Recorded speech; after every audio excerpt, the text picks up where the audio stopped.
हे मेरे प्यारे दोस्तों, आज मैं आप लोगों को दिखाऊंगा बारिश के मौसम में नेचर का कलर किस तरह से करना है। दोस्तों, ऊपर में जो स्काई का कलर दे रहा हूँ, इसके लिए मैंने पर्शियन ब्लू के साथ वर्मिलियन मिक्स करके कलर कर लिया। एंड दोस्तों, सेम कलर के साथ मैंने थोड़ा सा ऑलिव ग्रीन या सैप ग्रीन आप मिक्स कर सकते हो।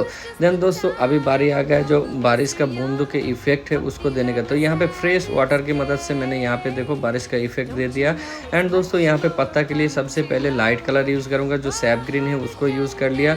देन दोस्तों, धीरे धीरे मैं डार्क कलर यूज़ करूँगा, उसके ऊपर में थोड़ा बहुत डार्क टोन में यहाँ पे दे दूंगा। देखो, सबसे पहले लाइट कलर का टोन दे रहा हूँ। देन दोस्तों, धीरे धीरे मैं क्या करूँगा, इसके ऊपर डार्क कलर अप्लाई करते जाऊँगा। कहीं डार्क कलर का पत्ता है, कहीं लाइट कलर का पत्ता।